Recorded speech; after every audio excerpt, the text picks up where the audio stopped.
नमः वार्तावली दर्शकेभ्यः। वार्तावल्याः त्रिज्या प्रभागान्तरवर्तिनी संवादक्रमे अस्माभिः सह संवादार्थम् उपस्थिता अस्ति काचित् संस्कृतविदुषी, या हि कर्नाटकसंस्कृतविश्वविद्यालये अधिष्ठातृपदासीना अस्ति, अथ च व्याकरणविभागस्य अध्यक्षा अस्ति। सहैव भारतीयविद्वत्परिषदि सचिवपदासीना अपि एषा महोदया अस्ति प्रोफेसर शिवानी वी वर्या। महोदये, सर्वप्रथमम् अत्र एतस्मिन् संवादक्रमे स्वागतं करोमि। नमो नमः। नमस्कारः। अहं सर्वप्रथमं भवत्याः संस्कृतयात्राविषये ज्ञातुकामः। अहं केरलीया अस्मि। तिरुवनन्तपुरे सामान्ये कस्मिंश्चित् गृहे मम जन्म जातं। शास्त्री कक्षां प्रविष्टवती, तदा एव मम संस्कृतस्य आरम्भः तत्र अभवत्। तत्र भारती विश्वसंस्कृतप्रतिष्ठानमिति अस्ति तत्र एवं तत्र मम प्रवेशः जातः। एवं संस्कृते रुचिः अपि आगता। तदनन्तरं संस्कृते व्याकरणे प्रवेशः जातः। एवं संस्कृतपठने मतिः अपि आगता। एवम् आसीत् आरम्भः। गृहे एवं विरोधः एव आसीत्, संस्कृतं न पठनीयं। पुनः शास्त्री कथञ्चित् समापिता, आचार्यकक्षां गन्तुम् अनुमतिः नासीत्। एवं कथञ्चित् किन्तु महती आसक्तिः संस्कृते आसीत्। अतः कथञ्चित् विरोधेषु सत्स्वपि अग्रे यात्रा प्रवर्तिता। तत्रापि महती इच्छा शास्त्रपठने आसीत्। केरलेषु शास्त्रपठनं तावत् नासीत्, सामान्यसंस्कृतपठनमेव आसीत्। तत्र कथञ्चित् तिरुपतिं गन्तुम् अवकाशः प्राप्तः। तत्र प्रोफेसर् रामकृष्ण आचार्युलु महोदयाः मम गुरवः, ते एव किञ्चित् मार्गदर्शनं दत्तवन्तः। एवं संस्कृतसङ्गणकक्षेत्रे मम प्रवेशः जातः। एवं प्रोफेसर् अम्बा कुलकर्णी महोदया, प्रोफेसर् श्रीनिवासवर्गेडि महोदयाः, एतेषां मार्गदर्शने मम व्याकरणे तथा सङ्गणकक्षेत्रे अपि प्रवृत्तिः जाता। तत्रैव नेचुरल् लैङ्ग्वेज् प्रोसेसिङ्ग् इति आचार्य आसीत्। आचार्यकक्षां पुनः प्रविष्टा। ततः मम संस्कृतयात्रा संस्कृतक्षेत्रे पुनः सङ्गणकक्षेत्रे च आरब्धा आसीत्। तदनन्तरं तत्र तु प्रेरकाः आसन् प्रोफेसर् वासुदेवन् पोट्टि महाभागाः। पुनः कर्नाटकसंस्कृतविश्वविद्यालये इदानीं सम्भाषा इति अस्माकं सङ्गणकविषयक कार्याणि तत्र अस्माभिः क्रियते। एकः समीचीनः गणः अपि अस्ति। बहु योजनाः अपि परियोजनाः अपि तत्र सन्ति। एतस्मिन्नेव क्रमे अहं ज्ञातुम् इच्छामि यत् वस्तुतः नारीणां संस्कृतक्षेत्रे स्थितिः कथम् आसीत्, अस्ति, कथं च भविष्यति, एतस्मिन् सन्दर्भे भवत्याः किं चिन्तनं? यदि एवं वेदकालं पश्यामश्चेत् तत्र बह्व्यः महिलाः तत्र शास्त्रम् अधीतवत्यः आसन् इति। किन्तु तदनन्तरं कश्चन ह्रासः जातः महिलानाम् एवं संस्कृतपठने इति वक्तुं शक्यते।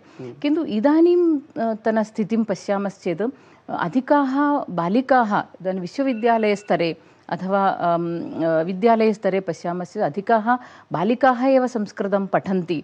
इदानीं शिक्षिकाः भवन्ति बालिकाः एव। किन्तु शास्त्रस्तरे तु न्यूनाः एव एवं शास्त्रसभासु प्रविशन्ति स्म। किन्तु इदानीम् अस्माकं भारतीयविद्वत्परिषद्द्वारा अस्माभिः एवं प्रचोदनं दीयते, बालिकाः अपि शास्त्रसभासु आगच्छन्तु, शास्त्रार्थादिकं कुर्वन्तु इति। अन्यदपि पश्यामश्चेत् एवं दयानन्द स्वामी जी तत्र तेषां सम्प्रदाये एवम् आर्यसमाजे च बालिकानां गुरुकुलानि तत्र प्रवर्तन्ते। तत्र एकमस्ति मैत्रेयी गुरुकुलं, तत्र बेङ्गलूरु नगरे अस्ति कर्नाटकेषु। इतोपि एकं चोटिपुरम् इति भवन्तः जानन्ति।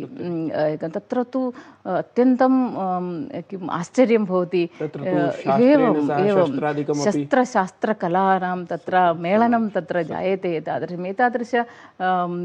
एतादृशी शिक्षा अपेक्षिता इति तत्र किं वदामः, रोल् मोडल् इति यद् वदामः, तादृशी शिक्षा दीयते तत्र।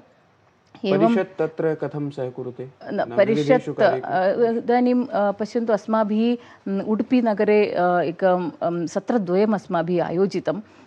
एकं तु महिला वाक्यार्थसभा इति, तत्र तु एत गुरुकुलेभ्यः अन्यविश्वविद्यालयेभ्यः बालिकाः आहूताः, एवं शास्त्रार्थ कृतवत्यः। एवमेव तत् विश्वसंस्कृतसम्मेलने ऐतिहासिकरूपेण वाक्यार्थसभां कृतवत्यः।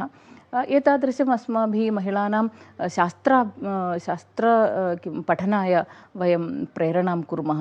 इदानीं विद्वत्परिषद्द्वारा एव महिलानां विषये एवं सामाजिककार्यक्रमः भारती इत्यपि अस्माभिः आयोज्यते। तेनैव स्मरामि, नारी से नारायणी एवं इत्येषः यः कार्यक्रमः अस्ति इत्याख्यः, तत्र भवती वस्तुतः अध्यक्षमपि निर्वहति। वस्तुतः एतादृशस्य सम्मेलनस्य का अस्ति मुख्या संकल्पना, किं च अस्ति लक्ष्यम्?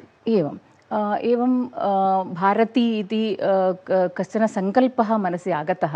भारती इति कश्चन कार्यक्रमः इति नास्ति, एकं परियोजनारूपेण किञ्चित् कुर्मः इति भारती इति कृतं। तत्र सङ्कल्पः अस्ति नारी से नारायणी, नारी टु नारायणी इत्युक्ते नारी इति मौनशक्तिः भवति, ततः नारायणी इति राष्ट्रशक्तिरूपेण परिवर्तनं, तत्र समाजस्य कृते कथं सा प्रवर्तेत इति धिया नारी से नारायणी, तत् कथं यात्रा कथं भवेत्, तत्र किं किं कर्तुं शक्यते इति कुर्मः इति एकः समावेशः क्रियते। तत्र नारायणीनां समावेशः क्रियते अस्माभिः। एवं नारीणां विषये चिन्तनार्थं नारायणीनां समावेशः, अधिवेशनम् अस्माभिः 7मे 8मे मार्च् मासस्य 7मे 8मे च विज्ञानभवने अस्माभिः क्रियते। तत्र भारतीय विद्युत् परिषत् पुनः राष्ट्रसेविका समिति तत्र सहयोगेन द्वयोः संस्थयोः सहयोगेन अत्र क्रियते। तत्रापि अत्र देहल्यां राष्ट्रसेविका समित्याः शरण्या इति कश्चन अस्ति, अंशः अस्ति, तस्य शरण्यायाः अपि सहयोगः अस्ति। एवं मिलित्वा, किमर्थमित्युक्ते राष्ट्रसेविका समिति गत 90 वर्षेषु बहूनि कार्याणि महिलानां विषये करोति, अतः तत्र समित्या सह कुर्मः इति अस्माभिः चिन्तितम्। एवं वस्तुतः केभ्यः क्षेत्रेभ्यः अत्र नारायण्यः नाम सहभागितां कुर्वत्यः सन्ति? एवम् अत्र तु सर्वेभ्यः क्षेत्रेभ्यः अस्माभिः आहूताः। तत्र शिक्षाक्षेत्रं भवतु अथवा judiciary law, judiciary, administrative service, journalism, तत्र पत्रकारिता इति सर्वेभ्यः क्षेत्रेभ्यः अस्माभिः आहूताः नारायण्यः। तत्रापि अस्माकं महामहिमः राष्ट्रपतिः तत्र आगत्य अस्य कार्यक्रमस्य शोभां गरिमां च वर्धयति इति आनन्दः। तत्र चर्चासत्रेषु अपि एवं उन्नतस्तरे याः महिलाः कार्यं कुर्वन्ति, किमित्युक्ते पालिसि मेकर्स्, इम्प्लिमेण्टर्स् इति, ताः एव आहूताः। किमर्थम् इत्युक्ते महिलानां विषये किं भविष्यति, किं कर्तुं शक्यते इति ताभिः एव चिन्तनीयम् इति। एवं कुलपतयः एतादृश उन्नतस्तरे याः सन्ति ताः आहूताः। अत्र एतत् ऐतिहासिकः कश्चन कार्यक्रमः अयम्। अन्ते तावत् महिला दिवसमालक्ष्य कः स्यात् नारायण्याः सन्देशः? कनेक्ट्, सपोर्ट्, स्टाण्ड् इति। तत्र महिलाः परस्परं सम्बद्धाः भवेयुः, परस्परं सहयोगं कुर्युः। यदा अपेक्षा भवति तत्र सहयोगार्थं महिलाः भवेयुः। या कष्टे अस्ति तस्याः कृते साहाय्यरूपेण तिष्ठेयुः इति अस्माकं प्रार्थना। एवं विकसितभारतम् इति भारतस्य सङ्कल्पः अस्ति 2047। तत्र सर्वाः अपि महिलाः सुशिक्षिताः भवेयुः, संस्कृतिं संस्कारं च ज्ञात्वा सुशिक्षिताः मातरः भवेयुः, सुशिक्षिताः महिलाः भवेयुः। एवं नारायण्यः विकसितभारते नारायण्यः भवेयुः इति अस्माकं प्रार्थना। एवं शिक्षायां शस्त्रं, शास्त्रं, कला च योजयित्वा एवं सर्वत्र निपुणाः महिलाः भवेयुः, नारायण्यः भवेयुः इति सङ्कल्पेन अत्र धन्यवादं कथयामि।